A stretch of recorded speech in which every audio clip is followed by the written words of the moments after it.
عمران خان نے اپنے 3 سالہ اقتدار میں کیا اہم کارنامے سر انجام دیے جس کی وجہ سے لوگ اس کو سپورٹ کرتے ہیں، آئیے اس ویڈیو میں آپ کو بتاتے ہیں۔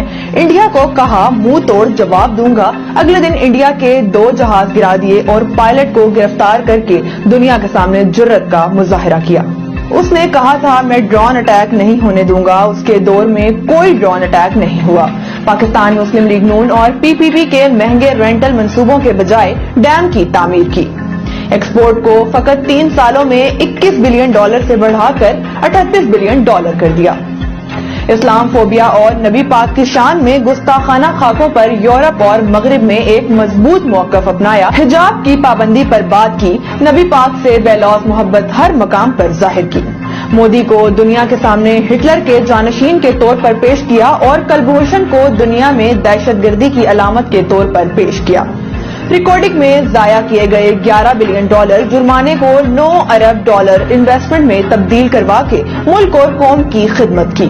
PIA کو خسارے سے نکال کر منافع کی طرف گامزن کیا۔ ٹیکسٹائل کی تباہال انڈسٹری کو بہتر کیا، ایکسپورٹ کو $20 ارب تک لے کر گیا جو کہ گزشتہ حکومتوں میں فقط 9 سے $10 ارب تک محدود ہو کر رہ گئی تھی۔ Billion trees tsunami project launch کیا جسے عالمی سطح پر بے پناہ پذیرائی ملی، جس کے تحت 2 بلین درخت لگائے جا چکے ہیں، جس نے عالمی سطح پر کلائمیٹ تبدیلی میں اہم کردار ادا کیا۔ کئی سالوں بعد کسان دوست پالیسی کی وجہ سے گندم، چاول، کپاس اور گنے کی شاندار فصلیں ملی جو کہ گزشتہ ادوار میں بہت کم ہو چکی تھی۔ 50 سال بعد 2 نئی نہروں کا منصوبہ لانچ کیا گیا۔ پاکستان ایئر فورس نے 1983 کے بعد پہلی بار نئے جدید جنگی جہاز خریدے جو کہ JF-10 کی صورت میں اس 23 مارچ کو ہمارے جنگی بیڑے میں شامل ہو چکے ہیں۔ بینکوں کو انتہائی کم ریٹ پر مڈل کلاس لوگوں کے گھروں کے لیے قرضے دینے پر راضی کیا، جس کے تحت بے شمار لوگوں کو قرضے دیے جا چکے ہیں۔ ان 3 سالوں میں ملک میں کاروں، موٹر سائیکل اور ٹریکٹر کی ریکارڈ پروڈکشن ہوئی جو کہ بہتر معیشت کے اشارے ہیں۔ پورے ملک کے ہیلتھ انشورنس کا پروگرام لانچ کیا گیا۔ 70 سالوں میں پہلی بار ایک نصاب تعلیم کو رائج کر کے غریب اور امیر کی تقسیم کر دی۔ سٹیزن پورٹل سے عام شہری کو وزیر اعظم تک براہ راست رسائی دی، جس سے اب تک 45 لاکھ لوگوں کے مسائل بر وقت حل ہوئے۔ ٹرمپ کو ٹویٹر پر انتہائی سخت جوابات دیے اور اس کے بعد اسی ٹرمپ کے اسٹیٹ مہمان کے طور پر امریکہ کا دورہ کیا۔ تاریخ میں پہلی بار امریکہ کے شہر میں بڑا جلسہ کیا جس میں لاکھوں پاکستانیوں نے شرکت کی۔ کنسٹرکشن انڈسٹری کے لیے شاندار پیکجز کا اعلان کیا جس سے 8 لاکھ نئی نوکریاں پیدا ہوئیں، حتیٰ کہ کورونا بھی عروج پر تھا۔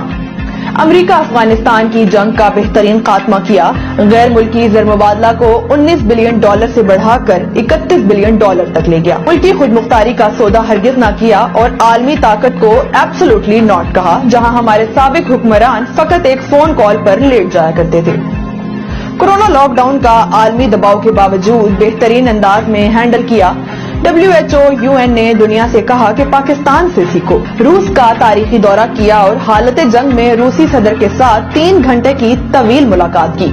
بچوں کی ذہنی نشوونما کو بہتر کرنے میں اہم کردار ادا کیا۔